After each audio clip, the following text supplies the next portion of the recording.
Hello everyone, welcome back to Baldur's Gate 3 5th edition. My name's Gothic Lord UK, and if you're new to Baldur's Gate, or if you've not seen any of the prior Let's Plays I've done, we take this early access game that is based around Dungeons & Dragons 5th edition and add some more of the elements of the tabletop experience into the video game as well. Things like not using fast travel, making sure that if some party member is in initiative, everybody is accounting for that initiative. Wizards can only transcribe wizard spells into their spellbook and not spells from other classes, that kind of thing. But we have a new patch, bards are available, gnomes are available, so we're going to jump into a new game. If you have seen any of the cutscenes before and you don't fancy watching them again, there'll be timestamps down below. Otherwise, let's get into a new game.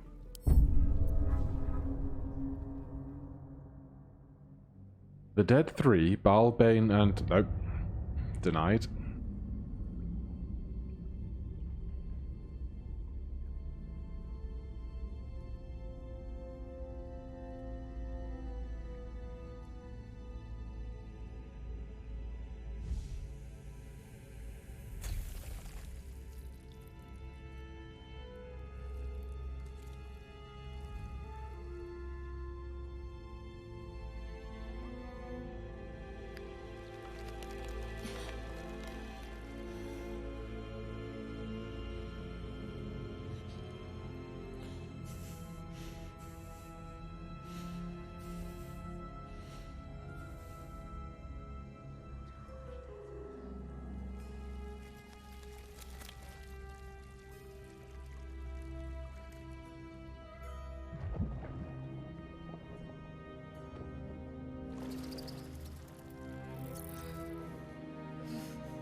Yes, that's how we came to be, and we should now get the character creation screen. So, most importantly, if we head on over to race, we now have the gnome option. We can be forest gnome, deep gnome, or rock gnome with their associated different interests and abilities. And then over on the class tab, we now have access to the bard. So, bards are a charisma caster who primarily kind of focus in support, and they can use things like their bardic inspiration to inspire the other fellow party members to do things even better than they might without their presence. So I'm going to roll up a character here, and then I will show you all about them. Alrighty, I would like you to meet Lana. Lana has the entertainer background, because of course you would with a first-time bard, so we have acrobatics proficiency and performance proficiency from that. Our race is gnome rock gnome, so we have a base racial speed of 7.5 meters. I'm assuming that's 25 feet, not 30 feet. We get a +2 to our intelligence. We have gnome cunning, excuse me. You have advantage on intelligence, wisdom, and charisma saving throws. That seems incredibly good. And I can't remember if that's a thing in tabletop, because I've never run a gnome before, but having advantage on all of those saving throws is going to be great for things like fighting the hag and stuff. +1 to our con, dark vision up to 12 meters, and artificer's lore. We add twice our proficiency bonus to history checks. So that is expertise in history. Then we have our appearance, and you'll notice that not only do we have our bard getup, we also have some blue hair with silver highlights, which is very nice. So our class is bard. Our cantrips are vicious mockery and mage hand. And then for spells, we have Tasha's Hideous Laughter, Thunderwave, Disguise Self, and Dissonant Whispers.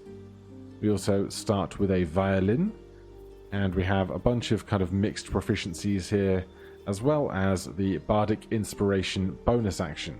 So it uses up an instance, like a use of our Bardic Inspiration resource. Inspire an ally with your performance. They can add a plus 1d6 bonus to their next attack roll, ability check, or saving throw, resetting on a long rest.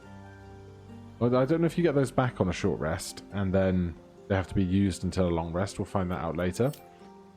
So for skills, we have Acrobatics, History, and Performance. So that's Entertainer, Rock Gnome, Entertainer. And then we get expertise in that history from being a Rock Gnome. And then we've also taken Deception, Intimidation, and Persuasion, because we're going to be the charismatic member of the party. And this is what we've done with the point buy. At level 4, when we got options for ability score improvement, we'll probably just increase Dexterity and Charisma to 16 respectively. But otherwise, we will venture forth, and if you don't want to watch the next cutscene, you can skip over that in the timestamps as well. Tell me.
And there you are. The introduction of our story. Stuck on a ship we do not want to be on, in a place we do not want to be, with creatures we do not want to have to fight, really, especially in those numbers.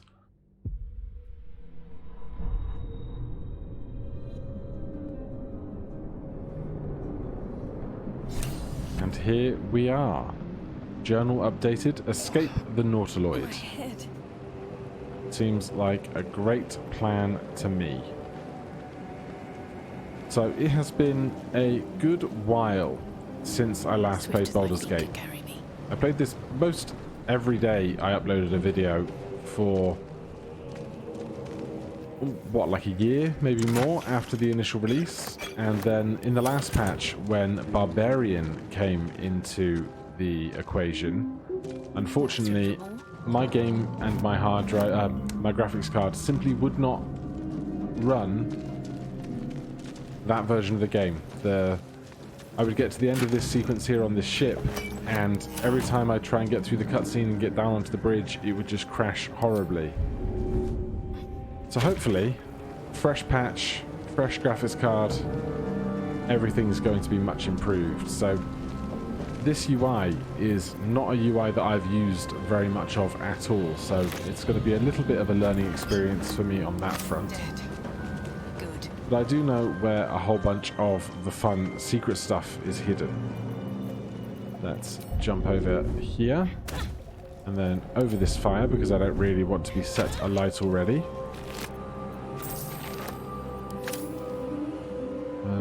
Do I want to take Slave Mind? Brain in a jar.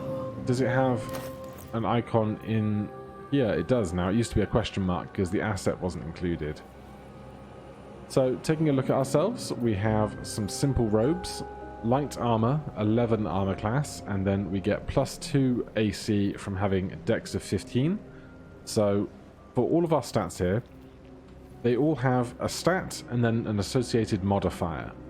So, all of the stats start at a base 10, and when counting up on even numbers, you get 1 point of modifier. So, on 14, we have +2 to our ability checks and constitution. And on Dex 15, we also have +2 to ability checks. But if this became 16, we'd have +3. If it became 18, we'd have +4, and so on. But when you're going down under 10, then 9 is a -1, 7 is a -2, 5 is a -3, and so on. But we've grabbed everything here that is for us. We have a rapier, which uses our dexterity stat as an attacking stat, which is good because our dexterity is much better than our strength. I feel better. In these tutorial areas, we can use these restoration pods to heal and get back our spell slots and our resources, which is really useful. As we just continue to explore this flaming, horrible ship.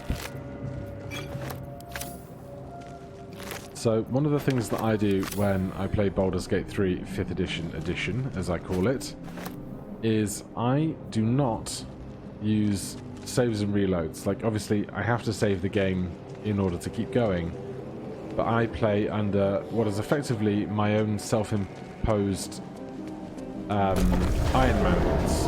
And that is because in tabletop, there are no second chances. Especially if you're doing the same campaign over and over and over again. So I will be following that rule myself, so hopefully we don't come across anything too surprising in the new patch. Let's go and see what Minrath here has going on.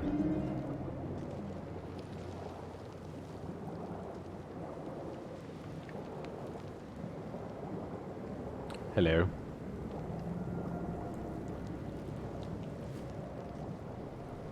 Yes, you've come to save us from this place. From this place you'll free us. The exposed brain quivers in expectation. Please.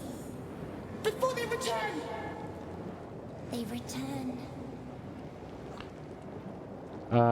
I think you're past the point of saving. What's going on? Remove us from this body. From this case. Free us. Please. Alright then. So you can see if we mouse over the different key texts, we can see that our dexterity is the only thing here that has a bonus. So let's try and prize this brain from the skull. Here we're going to roll a d20. Our DC or difficulty class is 10, so we need to roll that. And we get to add our dexterity bonus to this, so we need to roll an 8 or better. That'll do it. It adds that +2, so 15. It's higher than 10. We succeed on our check.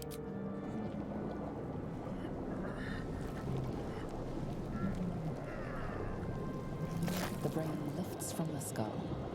Do you notice an opportunity? You could cripple the strange creature, making it more subservient, should it prove a threat. Let's try and mutilate this brain. But this is a much harder check, a DC 15. And we have failed.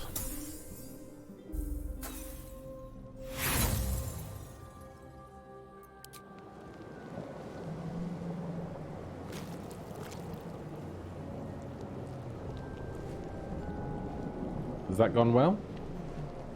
Did we just mulch it, turn it into soup?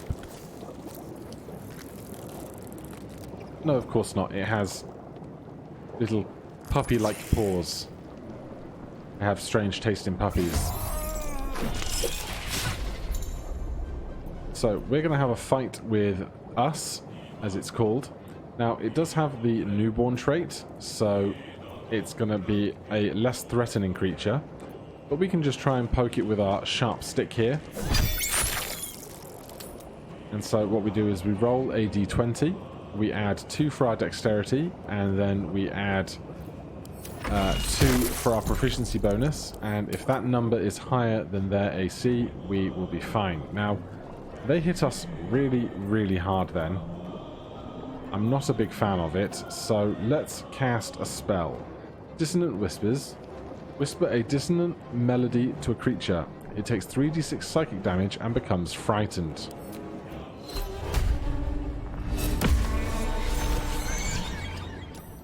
So, thankfully, that was enough to kill the creature.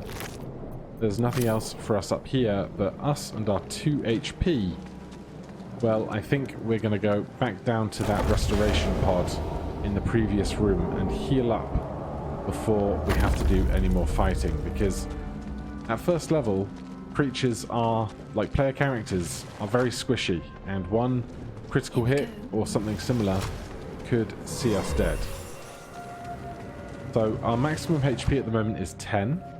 Bards use a hit die of a d8. That is a die that determines how much overall health we have and how much health we would recover on a short rest. And then our constitution is 14, which means we add +2 to that number to give us the 10 that we have. Now we're going to jump over this gap. And as we move along here, we will make more introductions.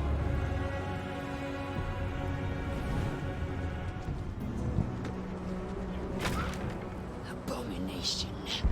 This is your end. Hi, Lezel. Your head twists and your skin tingles. Visions rush past. A dragon's wing, a silver sword, and a flash of your face seen through the strange woman's eyes. My head. What is this? Squaw. You are no thrall. Blackith blesses me this day. Together, we might survive. Imps block the path forward. You will assist me in destroying them. We must reach the helm before we transform. Bard. So we are a bard, so we get unique bard-based conversation points. Imps. Are we in the hells?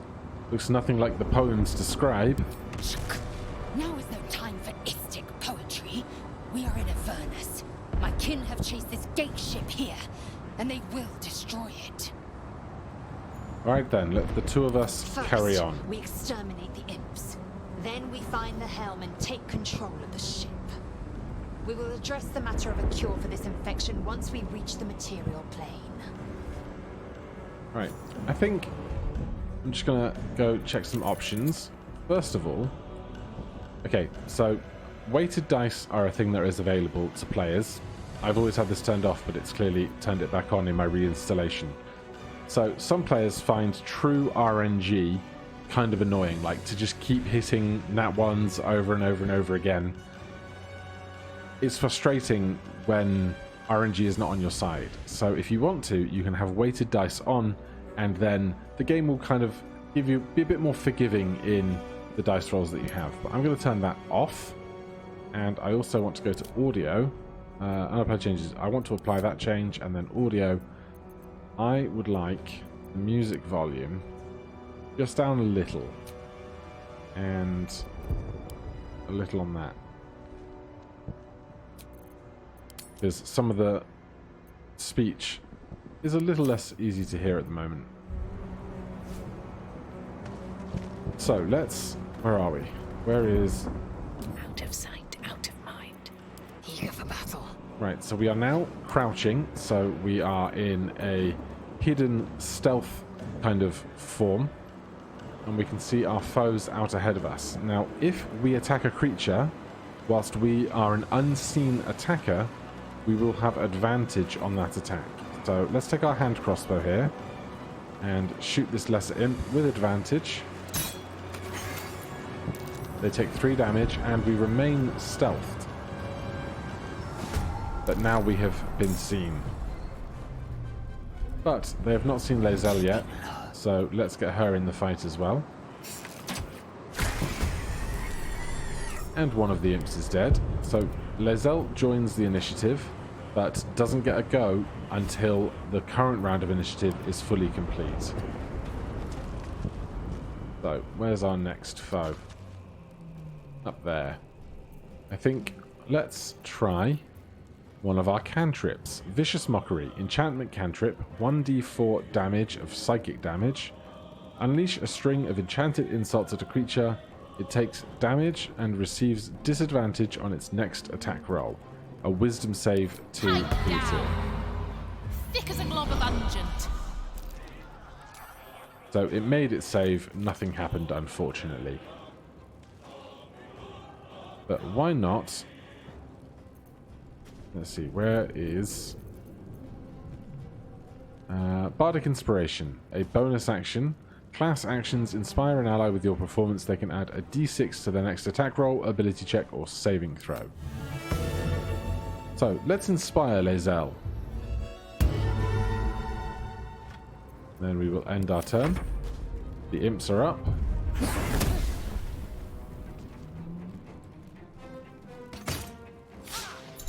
They fail to hit us. So because we're at the same period on the initiative tracker, we can manipulate who takes the action first here. I'm fine to let Lae'zel go first, and so we're going to... do we have Action Surge? We don't yet, we only have Second Wind. So we're going to have to attack at range if we want to hit them. But we do gain an additional 1d6 to our attack roll here. Why? No, not... Oh, there it is. So, somehow we missed that. A miss off from Lae'zel missed. We rolled a nat 1. So, even with all the other modifiers we could ever have, a nat 1 is always a miss when it's an attack roll, unfortunately. Let's try and stab this thing. Now, consequently, a natural 20 is always a hit. So, lesser imp. Poor ickle baby got your brain turned to goo. Oh, they're having a conversation up on deck above us. So, this guy going to try and crossbow us.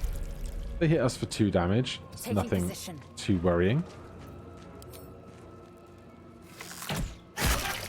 There goes 2 more of its HP.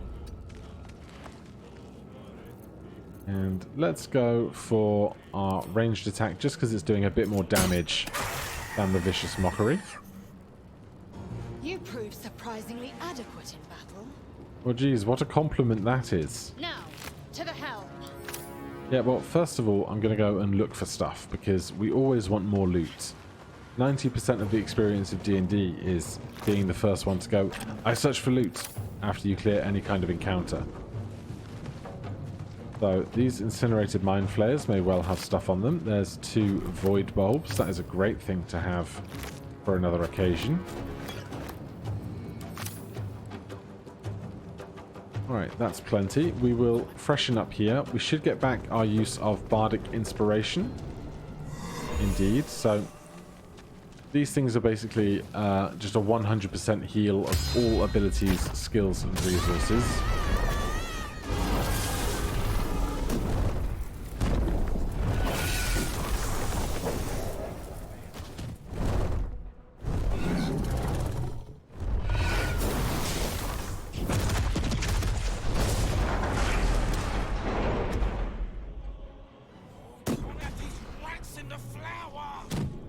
That looked uncomfortable.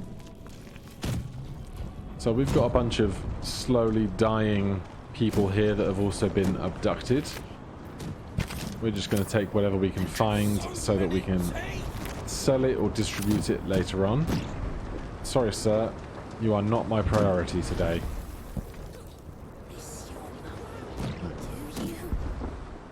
Just sneaking in time. Nope. Well, they don't care about us that much, apparently. We kill that one, and then we'll shoot at this one. Guide me. We'll move in, because eventually we would like to hit with our melee weapon, but, you know, when range is working, why screw with it? A candle. We can set things on fire with a candle if we have to. Like a hand axe and a battle axe. Don't waste a step. There's a dead thrall over here. Always used to have a portrait that looked a bit like Shadowheart if they was having a very bad day. And now we can head on inside. So we get to this membrane. We can attack it with just about any weapon. It'll be fine. Also, I just want to check the settings for gameplay. Can we have use unit system Imperial? Thank you. I'm so used to being able to move 30 feet or 25 feet as a creature in tabletop. And it's how I know the range of all the spells and stuff in context of one another. But we'll come through this sphincter. Lovely. A bunch of dazed folks over here. Nothing without knowing its purpose. And over here we have a pod. You! Get me out of this damn thing! We have no time for stragglers. Right, we do not have any capacity for this as a bard. But as an adventurer, there might be something we can do. So we're going to come through here. Now, it used to be spacebar was pause, but now it's shift and space, which is more annoying, but manageable. So we've set the game into... Don't tell me you've crashed, game. No? Just a very peculiar hiccup. Yeah, so not crashed. Don't know what happened there. Enough waiting. I crave blood. Yes, you do. We have turned the game into effectively turn-based, as if we were in initiative, but without having formally rolled combat yet. So that means we can walk up to a creature like this Intellect Devourer, and then hit it really hard with our longsword. But before we do that, how about we offer... Oh my god.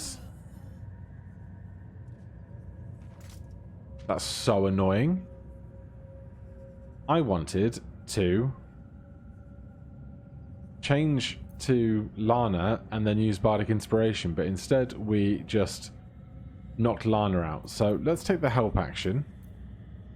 Help? Where are you? Help? Help is a full action, so we have to end our turn. The universe goes about its 6 seconds of existence. Lana rolls 1 death saving throw. We will get Lana back up with 1 hit point. Let's get out of turn-based mode. Because this has gone terribly. And, well, in it. Right, leave turn-based mode.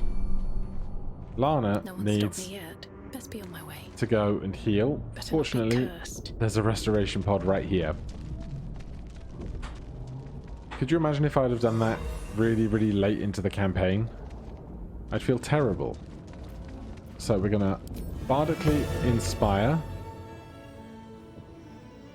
You're just going to run in a circle forever. This isn't awkward at all.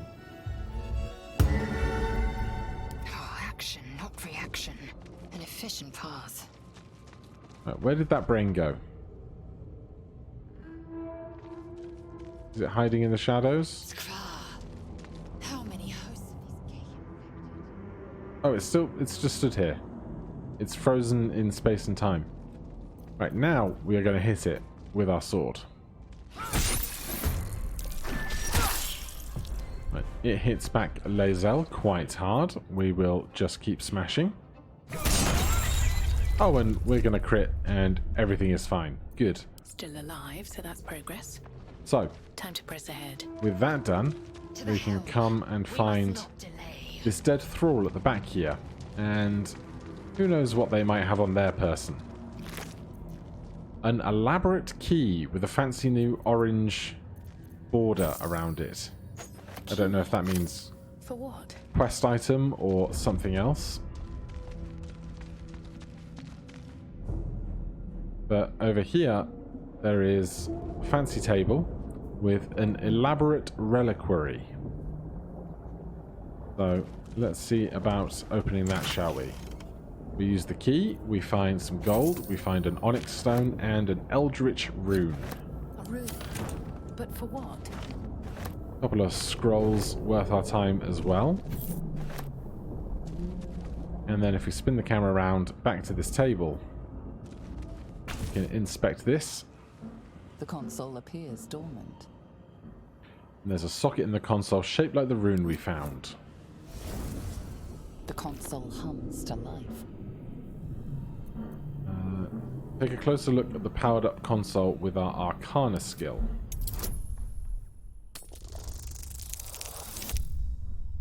No bonus, so we're going to fail that unfortunately. Nothing in the appearance of the device betrays its purpose. It could do anything. Well then, let's place our hand on the console. Suddenly, you feel a hideous squirming in your head. A parasite. Then discomfort fades, and another sensation washes over you. Connection. Authority. Will the pod to open? So this is an illithid check using the worm in our head, and it has a difficulty class of 0 because it's a guarantee. Although it used to be that if you rolled a nat 1 on this, you could still fail the check, Feel technically. the biomechanical brain of the console process your command and yield to it. A shiver runs across your mind. You feel sated.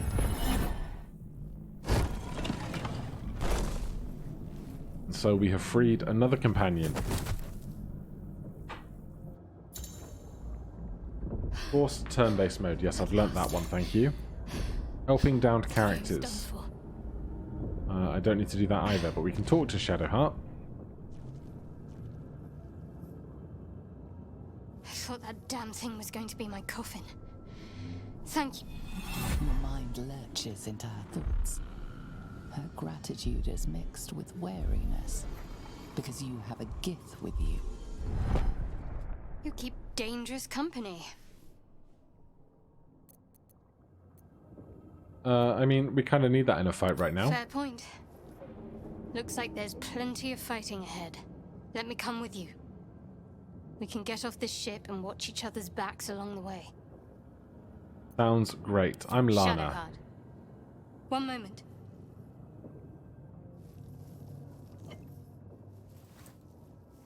She takes her trinket. But we've got more important Let us make places for to the be. helm. We've wasted enough time already. She's right. Lead on. Right, we gather Shadowheart. She gets enough XP to catch up to the rest of the party's current XP level. Seems simple enough. We will refresh ourselves because Lae'zel took a hit in that fight. Come through this little doorway here. There's another pod in case you missed the previous one. We are nearing the helm. Once inside, do as I say. Who put you in charge? I'll trust my own judgment. Kanyank. Right, so the three of us, we're just going to charge on in through another sphincter. See what's occurring in here.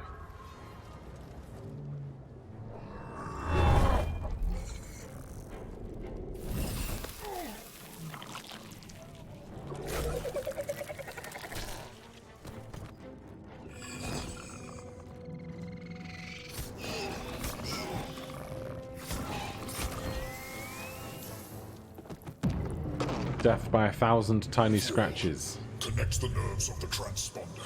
We must escape now. Do it. We will deal with the Geich after we escape. Right, we're in initiative. Shadowheart at the top. Got to move. So we have Shadowheart's spellcasting here. And we've got some creatures ahead of us. We have 2 first level spell slots. Let's try a Guiding Bolt, a level 1 evocation spell. Roll to hit and then do 4d6 radiant damage if successful. 21 damage. Minor overkill, but no harm done. Lae'zel, are you going to get close enough to hit that thing with a No sword? time to waste. We do not have enough movement, so it'll have to be a ranged attack. Yeah, that was awkward. These two are going at it. Right.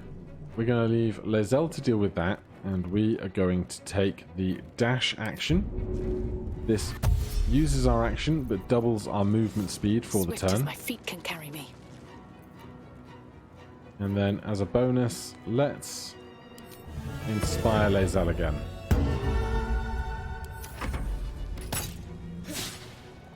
Imps trying to attack us, but not very successfully.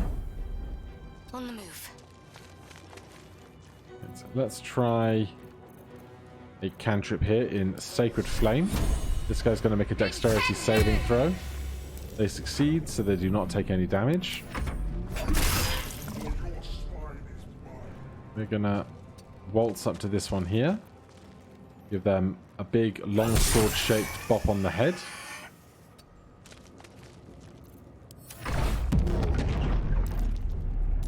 That big guy is stunned. That's not bad. One day, I'll catch a break. Are we going to be able to hit you? Yes, yes we are. So it tried to move away from our area of influence, and so we were allowed an attack of opportunity with our reaction. Got to move. This thing has 1 HP left, so let's try that cantrip again. That's the ticket. Let these intruders open. The furnace is ours. Right, that guy is having a real bad day. Let's see if we can help. Tiny bit of help. If this ship hits the ground, we're dead. I don't intend to let this ship hit the ground, honestly. Alright, we're going to do a little dash of our own. And there's some stuff on this table that I really want, so let's run over to that. It's clear. Hurry, before they strike. Anything that we can gather now is stuff that we should have with us when we get down to the beach later.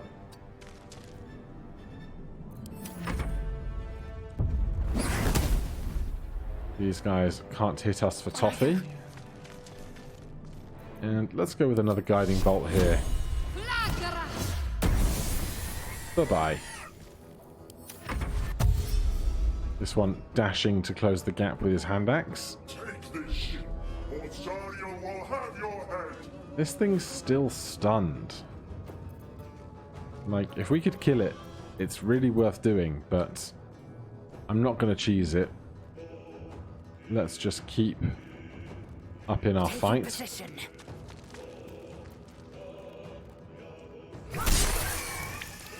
That one is very dead. Where are you going? I've never seen this guy move away from that enemy. Ever. But we are going to dash on over here. Oh, there's a lesser hellbore there. That's lovely. More bardic inspiration for you. They miss a charge against us, which is lovely. A tiny bit of damage with our cantrip. My path be true. Alright, we've got a clean shot, I think. Yeah, we got a clean shot up to the transponder now. Another step forward. Doesn't matter which one of us touches it, but it looks like it's going to be our hero. The Helm's alien transponder. You made it in time.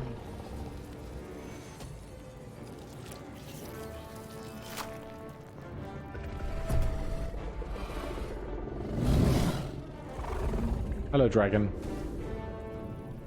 Nice dragon.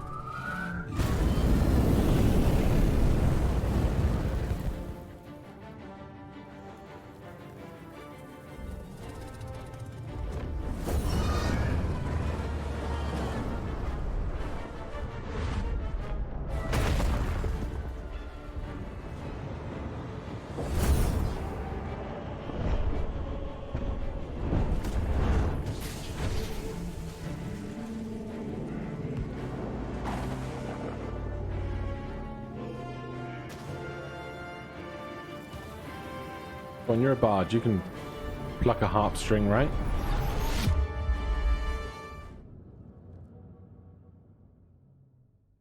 So, this is very often the point the game would crash on me in the previous patch and the previous graphics card, but hopefully we should get through this loading screen and be treated to sights of a ship crashing over bits of settlement and wilderness, and then we'll be done with the tutorial and, fingers crossed, ready to continue on our adventure.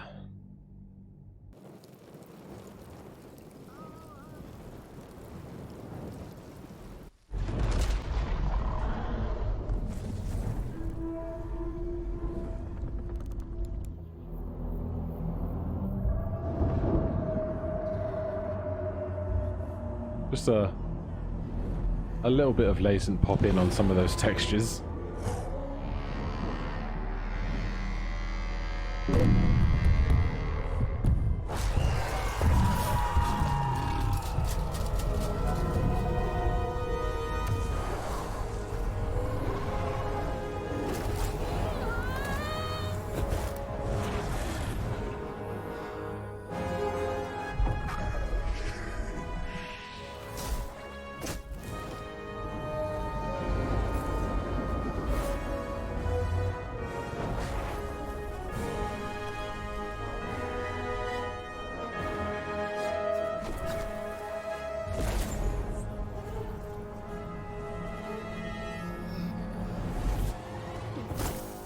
And the psionics there keeping us safe.